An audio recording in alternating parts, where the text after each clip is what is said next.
मी या माध्यमातनं प्रेक्षकांना पण सांगायचा प्रयत्न करतो की या क्षेत्र इतकं डिसऑर्गनाइज आणि इतकं वास्ट आहे. ही काही अशी जी इंडस्ट्री जी आहे ही बाकीच्या इंडस्ट्रीसारखी नाही आहे. त्यामुळे मी जेव्हा आलो तेव्हा ना इंटरनेट होता. आत्ता इंटरनेटमुळे किंवा आज तुमच्या मोबाईलमुळे त्या काळामध्ये काहीच नव्हतं. जर एका निर्मात्याला भेटायला जायचं तर तुम्हाला तो कुठे राहतो, काय राहतो, त्याचं घर, ऑफिस शोधून काढणं सुद्धा त्यावेळेला डायरीज नव्हत्या किंवा आता पत्ते ते शोधून काढायचे ते. अंधार होता पूर्ण. माझ्या बरोबर आहेत आपल्या सगळ्यांचे लाडके मिलिंद गवळी सर. नमस्कार नमस्कार. सर. सगळ्यात आधी खूप खूप अभिनंदन नव्या मालिकेसाठी, नव्या भूमिकेसाठी. आणि कायम असं म्हणतात आपल्याकडे की शहाण्या माणसाने कोर्टाची पायरी चढू नये. तुम्ही पूर्ण कोर्ट तुमच्या हातामध्ये असणार आहे आता मालिकेत. नाही असं सामान्य लोक म्हणतात, पण माझं काय झालंय, मी पोलीस ऑफिसरचा मुलगा आहे. माझे वडील रिटायर्ड असिस्टंट कमिशनर होते. त्यामुळे कोर्टाची पायरी काय, कायदा काय आमच्या घरातच मी लहानपणापासून बघत आलेलो आहे. त्यामुळे ही जी म्हण आहे ना ती मला लागू होत नाही. हां, पर्सनल आयुष्यामध्ये मी कोर्टाची पायरी चढत नाही. एकदाच माझ्या एका निर्मात्याने पैसे दिले नव्हते, त्यामुळे वडिलांनी मला सांगितलं होतं नाही कोर्टाची पायरी चढायची आणि त्याच्यावर केस करा. तर मी माझा स्वभाव कोर्टाची पायरी न चढण्याचा आहे. पण मला असं वाटतं की कायद्याचं ज्ञान असणं फार गरजेचं आहे. मुलींना ज्ञान असलं गरजेचं आहे. सामान्य लोकांना ज्ञान असलं.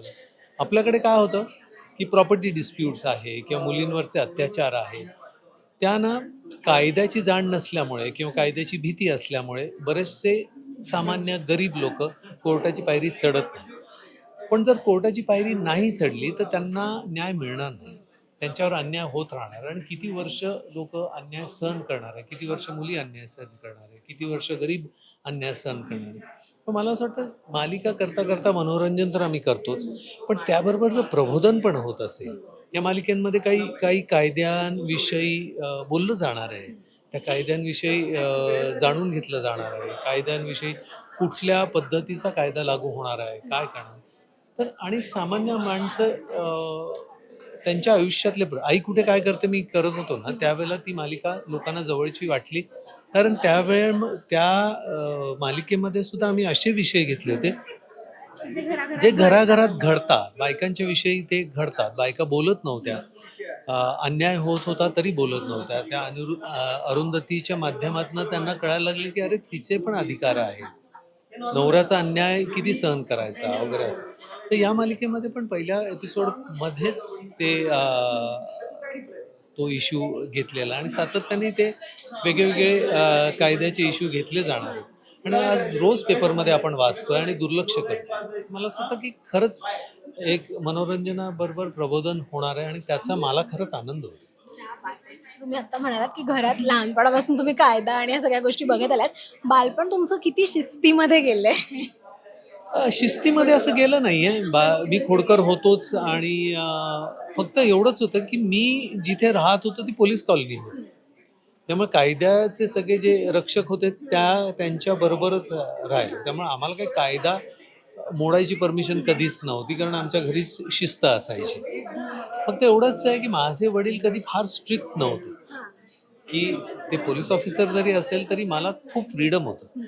म्हणजे एका लहान मुलांनी जशा खोड्या काढायला पाहिजे, जेवढी मस्ती करायला पाहिजे तशी मस्ती करायला मला मिळाली.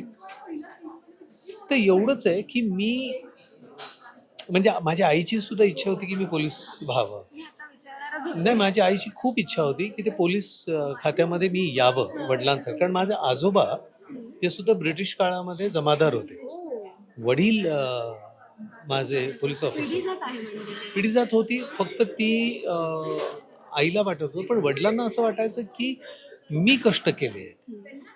पोलीस खातं काही फार साधं सरळ सोपं नाही. आणि मला असं वाटतं त्यांनी मला ओळखलं होतं की माझा कलेकडे जास्त कल होता.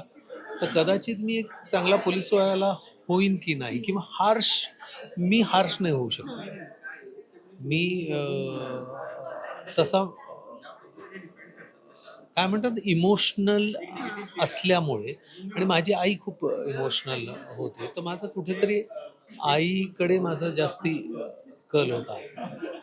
तर म्हणून कदाचित मला वडिलांनी प्रोत्साहन दिलं नाही. पण मी ग्रॅज्युएट झाल्यानंतर लॉ कॉलेजला ॲडमिशन घेतलं होतं. गव्हर्नमेंट लॉ कॉलेजला ॲडमिशन घेतलं. फक्त मी रेडिओ जॉईन केलं, मग मी एम.कॉम करत होतो सायमल्टेनियसली, त्यामुळे मी लॉकडे दुर्लक्ष केलं. पण नशिबात लिहिलं असतं म्हणतात ना, ती इच्छा आता की पूर्ण हां, झाली. मी फिरून आता या आयुष्याच्या या फेजमध्ये मी वकील झालोय, हर्षवर्धन जागीरदार. त्यामुळे मला त्यावेळेला जो अभ्यास टाळला मी किंवा केला नाही, तो आता तो करायला आता लागतोय. नशिबात हां, आलाय. वडिलांचे जे पुस्तकं घरात पडले होते वर्षानुवर्ष, त्यांच्याकडे मी डुंकून बघितलं नाही. कादंबऱ्या आणि दुसरंच काहीतरी वेगळं वाचायचो. आता काही आता तेच महिन्यापासून तर मी वाचावं लागतंय. कायदा वाचतोय. तुम्ही आता जे नाव म्हणाल हर्षवर्धन जहांगीरदार, मला ना कायम हा प्रश्न पडतो की मालिकांमधली जी आडनाव असतात ती सगळी अशी एकदम राजेशाहीच असतात, म्हणजे राजे भोसले, राजवर्धन वगैरे वगैरे अशी. तर हा एक प्रश्न तुम्हाला, साधारण तुम्हाला एक मालिका ज्यावेळेस कळते किंवा कॅरेक्टर कळतं, तुमचे असे काही प्रश्न असतात का ते, की हे नाही, असंच का? नाही, मला असं वाटतं जसं जसं कॅरेक्टर ते मोठं होत जातं ना, तसं ते नाव आपल्याला अजून मोठं वाटायला लागतं. हां. तर मला आणि हे जागीरदार नाव, गजानन जागीरदार हे माझे चांगले आवडते नट होते. ते तर त्यामुळे जागीरदार हे मला आवडायचं. आता ते फार भारी भक्कम नाव आहे, पण इंटरेस्टिंग आहे. मला पण आवडलं ते हर्षवर्धन जागीरदार. तर त्याच्या मागचं मला कारण माहिती नाही, पण मला ऐकायला छान वाटतंय, की म्हणजे मी वजनदार आडनाव आहे. हां, म्हणजे मला ते कॅरेक्टर ते वजनदार करावं लागणार आहे त्या. No doubt. तुमची भूमिका आणि मला वाटतं तुमचं प्रत्येक काम हे वाचतंच, त्याच्यामुळे त्याच्यासाठी तुम्हाला वेगळी मेहनत नाही घ्यावी लागणार. नाही, माझी टीम खूप छान आहे. तर ते त्या पद्धतीने मला हर्षवर्धन जागीरदार करूनच सोडतील ते. पण याआधीची तुमची जी भूमिका होती अनिरुद्ध देशमुख, आणि त्याआधी अनेक वर्ष तुम्ही हे काम करताय. एक काळ जो नायकाचा असतो आणि त्यानंतर वयाच्या एका टप्प्यावर आल्यावर आपल्याला वेगवेगळ्या पद्धतीच्या भूमिका यायला लागतात. मग ते वडील असू देत, मुलगा असू दे, म्हणजे नायक टू वडील हा जो प्रवास आहे तो तुम्ही अनुभवलेला आहे. आणि आत्ता ह्या टप्प्यावरती ज्यावेळेस वेगवेगळ्या भूमिका येतात, म्हणजे जिथे तरुण पिढीला खूप वेगवेगळे रोल्स ऑफर होत आहेत, त्याच काळामध्ये तुमच्या वयाच्या पिढीला सुद्धा अशाच वजनदार भूमिका मिळतात. हे ज्यावेळेस तुमच्या समोर येतं त्यावेळेस तुमच्या रिॲक्शन्स कशा असतात? नाही, अनेक वर्ष नायक केलं. मी आलोच या अभिनय क्षेत्रामध्ये नायक होण्यासाठीच. आणि पण नायक हो और खलनायक हो असं पण झालं तुमचं. नाही, ते आपण ना मॅनिफेस्ट करतो. मला असं वाटतं कलाकारांनी ना सतत आत्मपरीक्षण करत राहायला पाहिजे. त्याच्या वयाचं म्हणा, त्याच्याकडे येणाऱ्या भूमिकांचं, किंवा आपण प्रेक्षकांना आता अनेक वर्षापासून काम होतं. बऱ्याच वेळेला असं वाटतं की अरे किती करणार आहे, किती आता बस झालं, किंवा असं कंटाळवाणं तुमचा चेहरा वाटायला लागतो जर तुम्ही. कारण बऱ्याचशा माझ्या समवयाचे जेव्हा हिरो प्ले करतात, तेव्हा त्यांच्या बद्दलचे कॉमेंट्स कधी कधी वाटतो, अरे म्हातारा वाटतोय, आता यंग मुलीबरोबर रोमॅन्स करतो. कुठेतरी ते ऐकून मी कॉन्शियसली मॅनिफेस्ट केलं होतं की या इंडस्ट्रीमध्ये आपण कुठल्या पद्धतीने हा प्रवास, कारण सिनेमा अभिनयाच्या पलीकडे मी कधी कधी विचारच केला नाही. बरं, अभिनय ओढून ताणून करण्यातही काही पॉईंट नाही आहे. कारण एका पॉईंट नंतर तुम्हाला तुमची कॅपॅसिटी कळायला पाहिजे. एका पॉईंट नंतर तुम्हाला कळलं पाहिजे की प्रेक्षकांना तुम्ही आवडत नाही. तर मग कुठल्या पद्धतीचे रोल्स आहेत जे प्रेक्षक तुम्हाला तसंच प्रेम करतील किंवा ॲक्सेप्ट करतील. आता अनिरुद्ध करायच्या आधी सुद्धा मी खूप कॉन्शियसली विचार केला होता की मला आता खलनायक प्ले करायचा. कारण मी करिअरची सुरुवात जेव्हा कॅम्पस, परिवर्तन, बालाजीच्या सिरियल्स जेव्हा करत होतो तेव्हा खलनायक करत होतो. आणि एकदा का ते खलनायक करत असताना तुमच्यावर स्टॅम्प पडला जातो की हा कलाकार खलनायकच करतो. मग तुम्हाला तशाच पद्धतीच्या भूमिका मिळतात. मग त्यावेळेला मला असं वाटतं एका कलाकाराने थांबावं. तसं मी थांबलो आणि मग वेगळ्या पद्धतीच्या भूमिका वेगळ्या क्षेत्रामध्ये मराठी सिनेमामध्ये गेलो, सिरियलमधनं. नंतर मग मराठी सिनेमामध्ये ग्रामीण सिनेमे करत करत करत नायक झालो. मग ते ग्रामीण सिनेमाच संपला, कारण यात्राच बंद झाल्या, मल्टिप्लेक्सेस झाले, मल्टिप्लेक्सेसचे सिनेमे वेगळे. तर हे आत्मपरीक्षण करता करता मी कुठेतरी मॅनिफेस्ट केलं होतं की मी आता या क्षेत्रामध्ये खलनायक म्हणून आलो तर आणखीन मला वेगळ्या वेगळ्या पद्धतीच्या भूमिका कराव्या. तर त्या प्रवासामध्ये आता ही हर्षवर्धन जागीरदार, पण ती खलनायक म्हणून मी करणारच नाही. की मी कुठलीच भूमिका खलनायक म्हणून करत नाही. त्याची एक बाजू असते, ती स्ट्रॉंग बाजू असते. हां, म्हणजे रावणाची जी चूक झाली, एक चूक झाली म्हणून, नाहीतर तो खूप प्रतिभावान होता, खूप शिकलेला होता, तो शिवभक्त होता वगैरे असं. तर मी ते करताना अशाच काहीतरी डोळ्यासमोर ठेवतो की त्याला निगेटिव्ह म्हणून विचार नाही करत. त्याला त्याच्या काही पॉझिटिव्ह साईड्स आहेत त्या बघून मी तो करायचा प्रयत्न करतो. क्या बात आहे. भूमिकेसाठी आम्ही सुद्धा तितकेच उत्सुक आहोत आणि मालिका आता सुरू होते त्याच्यामुळे एक्साइटमेंट खूप आहे.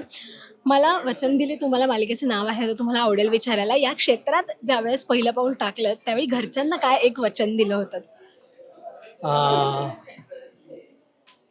खरं सांगू का, मी किंवा या स्वतःला काय वचन दिले? मी या क्षेत्रात आलो तर तो घरच्यांच्या सपोर्ट शिवाय येऊ शकलो नसतो. हे क्षेत्रच खूप वेगळं आहे. मग मी या माध्यमातून प्रेक्षकांना पण सांगायचा प्रयत्न करतो की या क्षेत्र इतकं डिसऑर्गनाइज आणि इतकं वास्ट आहे. ही काही अशी जी इंडस्ट्री जी आहे ही बाकीच्या इंडस्ट्रीसारखी नाही आहे. त्यामुळे मी जेव्हा आलो तेव्हा ना इंटरनेट होता. आत्ता इंटरनेटमुळे किंवा आज तुमच्या मोबाईलमुळे त्या काळामध्ये काहीच नव्हतं. जर एका निर्मात्याला भेटायला जायचं तर तुम्हाला तो कुठे राहतो, काय राहतो, त्याचं घर, ऑफिस शोधून काढणं सुद्धा त्यावेळेला डायरीज नव्हत्या किंवा पत्ते ते शोधून काढायचे तो अंधार होता पूर्ण. तर आई वडिलांच्या सपोर्ट शिवाय तर मी या क्षेत्रामध्ये येऊ शकलो नसतो. त्यावेळे ती भीती होती. माहीत नव्हतं की मी काय भविष्यामध्ये काय होईल. पण मी एक वचन तर नक्की दिलं होतं की मी प्रामाणिक काम करेन, मी कष्ट करेन, मी प्रयत्न जितके माझ्या कॅपॅसिटी आहे त्याच्यापेक्षा जास्त प्रयत्न करायचा प्रयत्न करेन. यश अपयश हे आपल्या हातात नसतं. आणि खरं ना ही प्रोसेस आहे. मला ही प्रोसेसच आवडते. म्हणजे मला काम मिळालं नाही मिळालं किंवा माझं काम लोकांसमोर आलं नाही आलं तर मी करत असताना तेवढंच प्रामाणिकपणे करतो, तेवढंच आनंदाने करतो, तेवढंच उत्साहाने करतो. त्यामुळे ही प्रोसेस खूप छान आहे आणि अनेक वर्ष ही प्रोसेस करत आलो आहे. छान वाटलं तुमच्याशी गप्पा मारून आणि तुमच्या आधीच्या भूमिकेला जितका प्रतिसाद मिळाला आहे मी आशा व्यक्त करते की ह्या भूमिकेला त्याचा डबल प्रतिसाद मिळेल. पण ती जी भूमिका होती एक असं म्हणतात ना की ते जे एक काम जे आधी कितीही काम केलं असेल तरी एक काम असतं जे हाय पॉईंट ठरतं आणि ते त्याच नावाने ओळखलं जातं. प्रेक्षक अनिरुद्ध देशमुखला कितीही रागराग करत असतील तरी त्या मागचा जो कलाकार अर्थात तुम्ही होता त्याच्यावर खूप प्रेम केलेलं आहे. रोज रोज जेव्हा आपण एक भूमिका साकारतो, अनेक वर्ष मालिका सुरू असते, त्या भूमिकेची ना सवय होऊन जाते. त्या भूमिकेमध्ये समरस होतात कलाकार. अनिरुद्धला तुम्ही स्वतः किती मिस करताय? रोज ते कॅरेक्टर प्ले करणं हे किती तुम्ही मिस केलं मालिका संपल्यानंतर? कारण ती एक सवय झाली असते रोज. नाही, मी नाही मिस करत. मी ज्या दिवशी शेवटचा सीन केला त्या दिवशी मला कोणीतरी विचारलं काय आता अनिरुद्ध देशमुख, तर मी म्हटलं की मी विसरून गेलो त्याला. कारण अनिरुद्ध देशमुख हा मिलिंद गवळीच होता आणि हर्षवर्धन जागीरदार हा मिलिंद गवळीच आहे. तर माझ्यासाठी लोकांनी बघताना अनिरुद्ध बघताना ते वेगळं परसिव्ह करतात. पण मी करताना अनिरुद्ध देशमुख किंवा कर्नल अजय सावंतराव किंवा अमर भोसले हे कॅरेक्टर्स मीच आहे ते. त्यामुळे जितकं प्रेम मी कर्नल अजय सावंतराववर केलं तितकंच अनिरुद्धवर केलं आणि तितकंच हर्षवर्धन जागीरदारवर केलं. फार छान वाटलं सर. थँक्यू सो मच आणि मालिकेसाठी तुमच्या इतर सगळ्या प्रोजेक्टसाठी खूप खूप शुभेच्छा. थँक्यू. रसिका हो, कलाकृती मीडिया म्हणजे मनोरंजनाची लयलूट. मनोरंजन क्षेत्रातील किस्से व घडामोडींचा आस्वाद घेण्यासाठी कलाकृती मीडिया या यूट्यूब चॅनलला सबस्क्राईब करा आणि व्हिडिओ लाईक करा.